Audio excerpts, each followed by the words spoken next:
Itu keren. Kehidupan dalam rencana Tuhan. Di zaman dulu, seorang tentara harus menggunakan perisai. Apabila musuh menghunuskan pedang atau menembakkan anak panah, maka tentara itu akan angkat perisai. Sehingga pedang itu dan anak panah itu akan menghantam perisai, dia pun selamat. Sangat menarik oleh karena Tuhan berkata kepada Abraham di dalam Kejadian 15 ayat yang pertama, "Janganlah takut Abram, akulah perisaimu." Ketika itu Abram baru saja menang perang yang besar.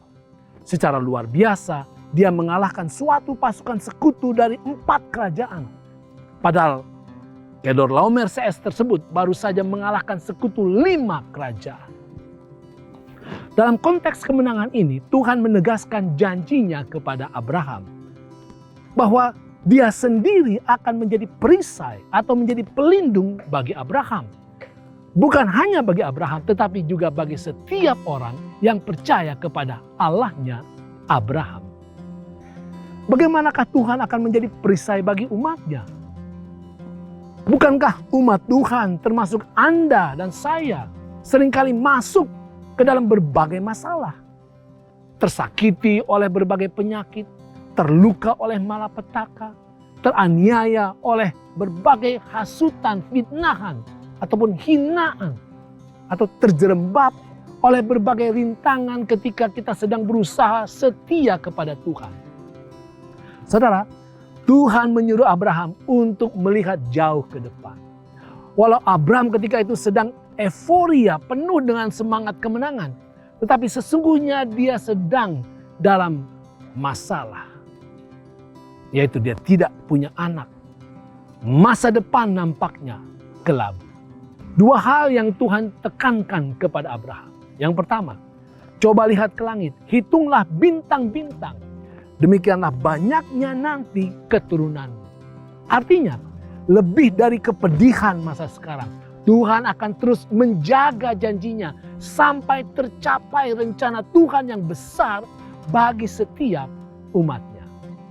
Yang kedua, Tuhan juga nyatakan kepada Abraham dalam ayat yang ke-13, "Ketahuilah dengan sesungguhnya bahwa keturunanmu akan menjadi orang asing dalam suatu negeri. Mereka akan diperbudak dan dianiaya 400 tahun lamanya."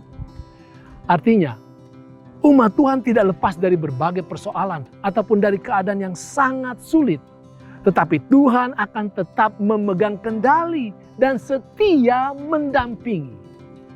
Saudara, perkataan Tuhan, "Akulah perisai," menunjukkan bahwa Tuhan sendiri adalah perisai.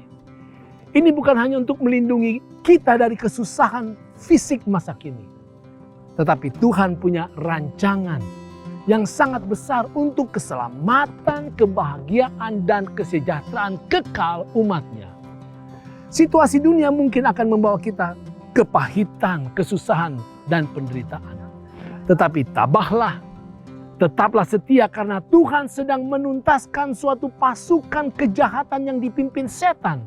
Sampai mereka dan kesusahan yang mereka bawa akan dituntaskan selama-lamanya.